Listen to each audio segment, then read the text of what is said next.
ذوحان کے نکاح کے اگلے دن وہ تینوں ایک کیفے میں ملتے ہیں۔ تم دونوں اٹلی سے کب واپس آئے اور کیوں آئے اور مجھے بتایا بھی نہیں تھا؟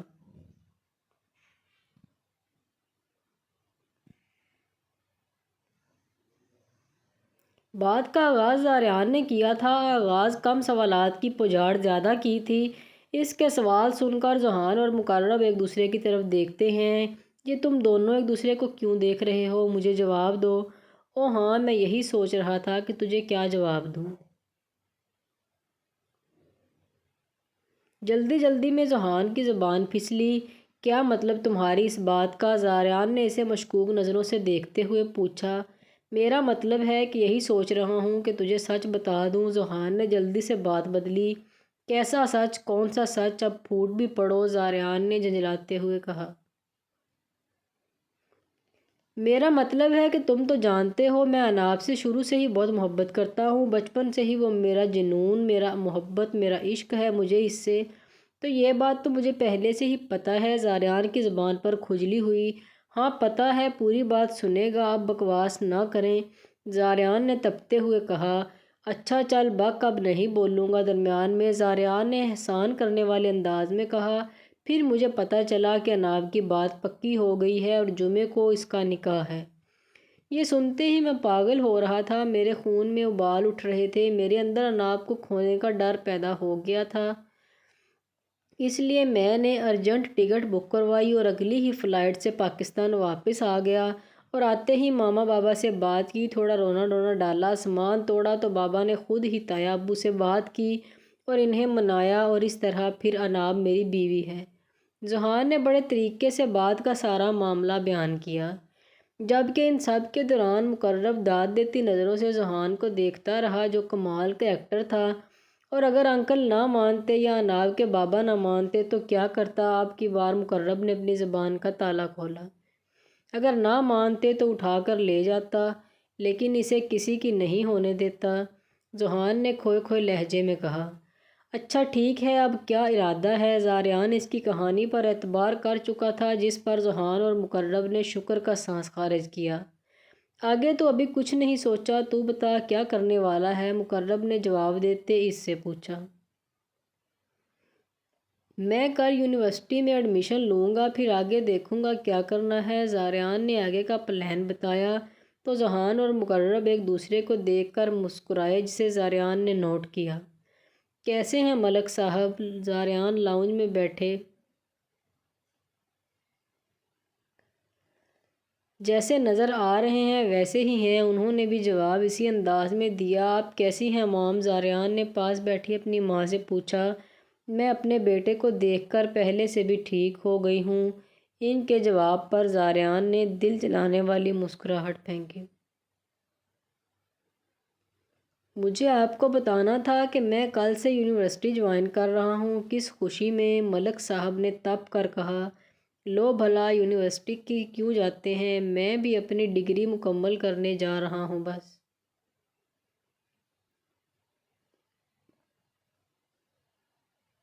تو پہلے کون سا ہمارے کہنے پر ادھوری چھوڑی تھی؟ تب بھی تمہاری مرضی تھی، اب بھی لاڈ صاحب کا جو دل کرے گا ہوگا تو وہی۔ ہمیں بتا کر احسان کیوں کر رہے ہو؟ ہائے کتنے اچھے طریقے سے جانتے ہیں آپ مجھے۔ بہت بہت شکریہ، آپ لوگوں نے مجھے اجازت دے دی، ورنہ میں ان پڑھ ہی مر جاتا۔ اب کیا کرنے کا ارادہ ہے تمہارا؟ ذوحان کو لاؤنج میں بیٹھے دیکھ کر خان صاحب نے پوچھا۔ سوچ رہا ہوں پڑھائی پھر سے شروع کر لوں۔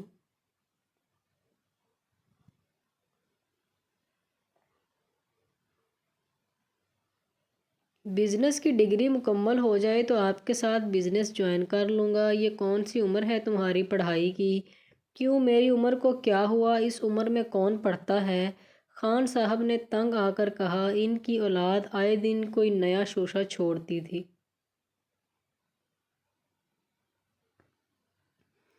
پڑھائی کی کوئی عمر نہیں ہوتی، جب چاہے تب پڑھو۔ ذوحان کے اطمینان میں کوئی فرق نہیں آیا تھا۔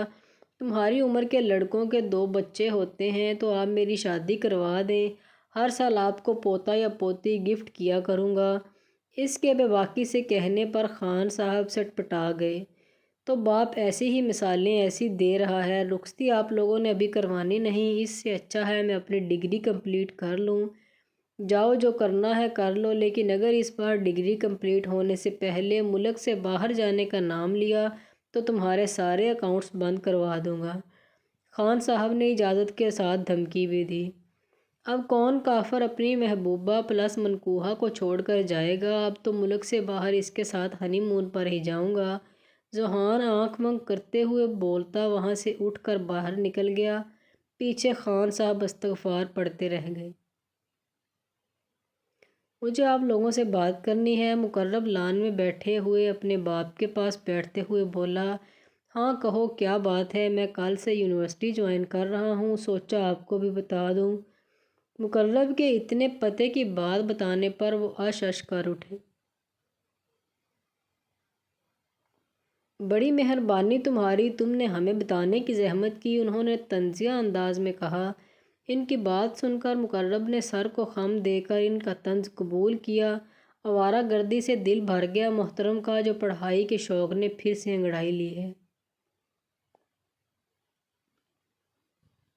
ان کا انداز ابھی بھی طنزیہ تھا، وہ بھگو بھگو کر طنز کے تیر برسا رہے تھے جس کا مقرب پر کوئی اثر نہیں ہو رہا تھا۔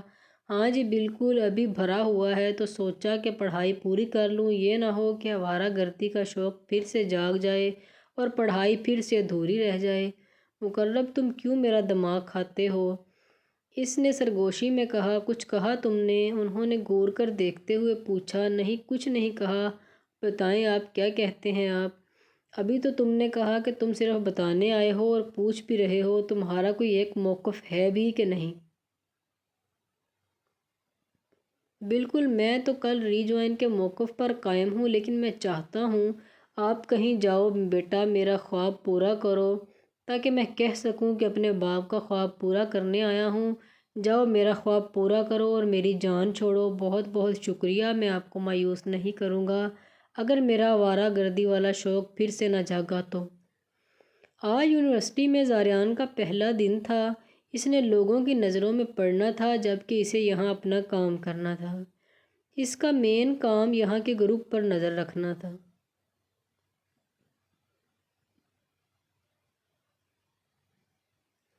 یہاں کی غلط ایکٹیویٹیز کو روکنا تھا۔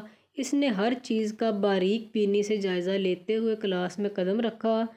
کلاس میں داخل ہوتے ہی اس نے ساری کلاس میں نظر دوڑاتے اپنا ٹارگٹ تلاش کیا جو اسے لاسٹ لائن میں بیٹھا نظر آیا، جو کہ اپنے گروپ کا لیڈر تھا۔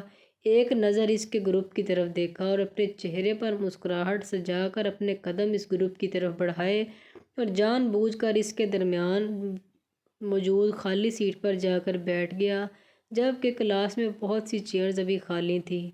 ہیلو برو، زاریان نے ساتھ والی چیئر پر بیٹھے عجیب سے حلیے والے لڑکے کو مخاطب کیا جو اسے ہی عجیب نظروں سے دیکھ رہا تھا۔ زاریان نے ایک نظر اس کو دیکھا اور پھر ایک نظر اپنے چاروں طرف دیکھا تو سارے ہی اسے اکثر ایک کرتی نظروں سے دیکھ رہے تھے۔ کیا ہوا یار، ایسے کیوں دیکھ رہے ہو؟ زاریان نے معصومیت سے پوچھا۔ تم نئے آئے ہو؟ ساتھ بیٹھے لڑکے نے سوال کیا۔ ہاں آج ہی آیا ہوں اور یہاں آتے ہی سب بورنگ لگے، وہی پرانا سا گیٹ اپ ہے تم لوگوں کا۔ گروپ مجھے کول لگا اس لیے میں یہاں بیٹھ گیا۔ کیوں تم لوگوں کو کوئی اعتراض ہے؟ نہیں نہیں ہمیں کوئی اعتراض نہیں، انہوں نے ایک دوسرے کو دیکھتے ہوئے کہا۔ ویسے تم کیا کرتے ہو شوق سے؟ گروپ کے لیڈر اکرام نے سوال کیا۔ مجھے ایڈونچر بہت پسند ہیں، وہ کام کرنا وہ لوگ کرنے سے ڈرتے ہوں، اسے کرنے کا اپنا ہی مزہ ہے۔ زاریان نے چل موڈ میں جواب دیا تو وہ سب ایک دوسرے کو دیکھ کر پراسرار سا مسکرانے لگے۔ پھر تو تم ہمارے گروپ کے لیے پرفیکٹ ہو، ہم سب بھی ایڈونچرز ہی کرتے ہیں۔ اکرام کا انداز پراسرار تھا جبکہ زاریان کا کام آسان ہو رہا تھا۔ ہاں بالکل، کیوں نہیں، یہ تو اچھا ہے، مجھے ایڈونچر پارٹنر بھی مل جائیں گے۔ اس نے خوش دلی سے ان کی آفر قبول کی۔ ٹھیک ہے، لیکن ہمارے گروپ میں شامل ہونے کے لیے زاریان شرط کا سن کر پریشان ہوا کیونکہ وہ کوئی غلط کام نہیں کرنا چاہتا تھا، لیکن اس نے اپنے چہرے پر پریشانی ظاہر نہیں ہونے دی۔ ہم تمہیں ایک لڑکی بتائیں گے، اسے اپنے پیار کے جال میں پھنسانا ہے، بس سمپل۔ اس کی شرط کسی طور قابل قبول نہیں تھی۔ وہ کسی لڑکی کے ساتھ ٹائم پاس کر کے اس کی فیلنگز کے ساتھ نہیں کھیلنا چاہتا تھا، لیکن اس وقت یہی ضروری تھا۔ ہاں ٹھیک ہے، اس میں کون سی بڑی بات ہے، بتاؤ کسے پٹانا ہے، زاریان نے کانفیڈنٹ ہو کر کہا۔ سوہا کو جال میں پھنساؤ گے تم؟ ان کے گروپ کا لڑکا جو سب سے خاموش تھا، سوہا کے ہاتھوں اپنی بے عزتی یاد کرتے فوراً اس کا نام لیا تاکہ اپنا بدلہ لے سکے۔ ہے کون سوہا؟ زاریان نے دھڑکتے دل سے پوچھا۔ وہ ایسا کرنا نہیں چاہتا تھا، وہ رہی سوہا۔ اس کے بتانے پر زاریان نے اس کے اشارے کی طرف دیکھا تو دیکھتا رہ گیا۔ وہ نہیں جانتا تھا کہ سوہا اتنی یعنی اس کا ٹاسک اتنا خوبصورت ہوگا، اسے دیکھتے ایک پل کو دل کیا انکار کر دے۔ وہ اس خوبصورت لڑکی کا دل نہیں توڑ سکتا تھا، لیکن اپنے ملک کے لیے وہ کچھ بھی کر سکتا تھا۔ وہ بعد میں اس سے معافی مانگ لے گا۔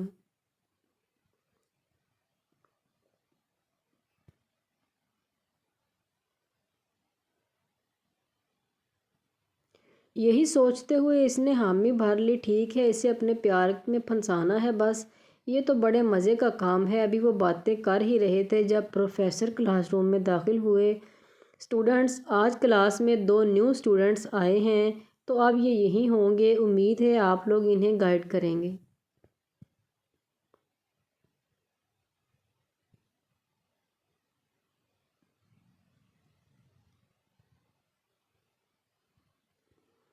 پروفیسر کے کہنے پر سب نے دروازے کی طرف دیکھا جہاں سے ذوحان اور مقرب داخل ہوئے تھے۔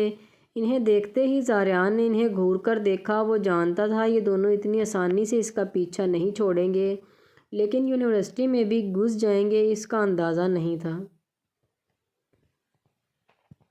ہاں بات ہوئی، وہ لوگ راضی بھی ہو گئے ہیں مجھے اپنے گروپ میں شامل کرنے کے لیے۔ لیکن کیا؟ انہوں نے پریشانی سے پوچھا۔ انہوں نے شرط رکھی ہے کہ مجھے ایک لڑکی کو اپنے پیار کے جال میں پھنسانا ہے۔ یہ غلط ہے یار۔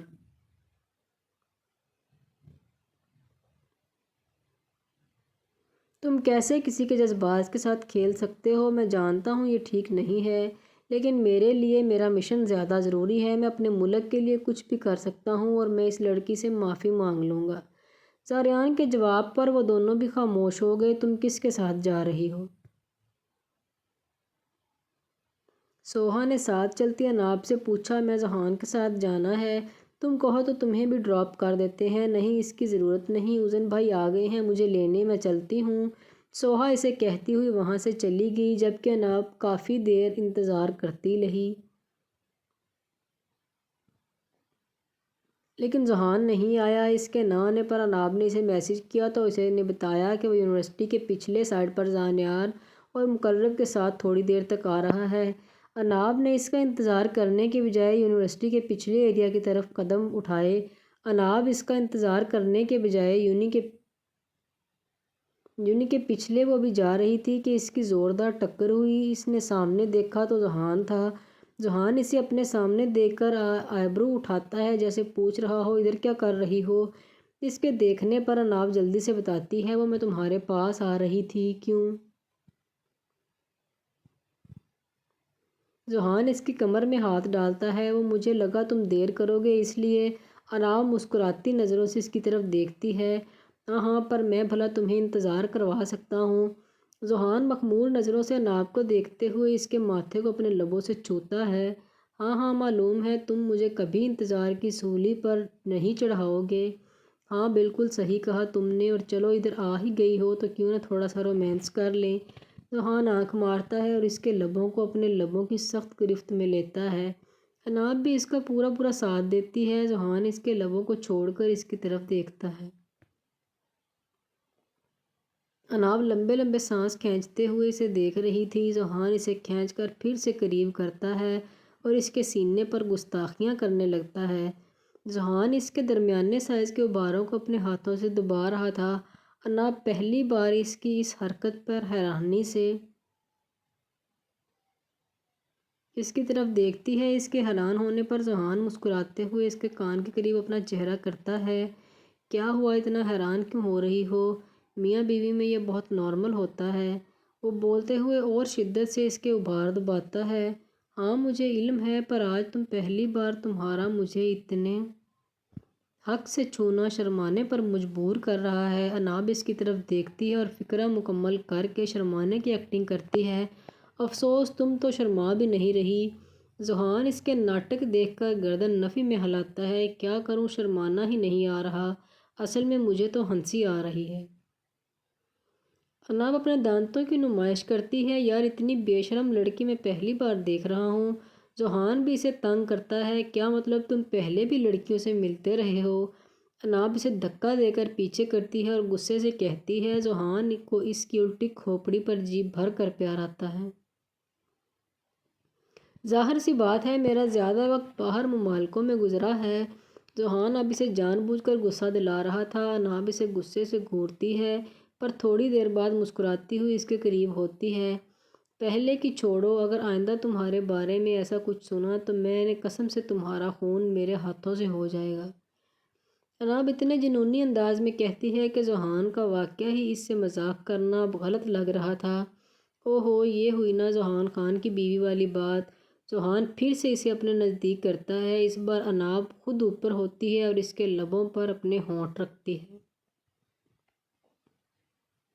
اس کے ہونٹ کو اپنے دانتوں میں تھوڑا دبا کر اناب اس سے دور ہوتی ہے۔ اس کا یہ بے باک انداز پسند آیا تھا، کیونکہ وہ بے باک حرکتیں صرف اس کے سامنے کرتی تھی۔ اب چل رہے ہو یا سہاگ رات منا کر چلنا ہے؟ اناب اس کو گھورتی ہے۔ اگر تم اجازت دیتی ہو تو ہم منا لیتے ہیں۔ کوئی مسئلہ نہیں۔ ذوحان آگے بڑھ کر پھر سے کوئی حرکت کرتا کہ اناب پہلے ہی دور ہوتی ہے۔ نہیں، میں اجازت نہیں دے رہی، چپ کر کے گھر چلو۔ اناب بولتے ہوئے خود آگے نکل جاتی ہے۔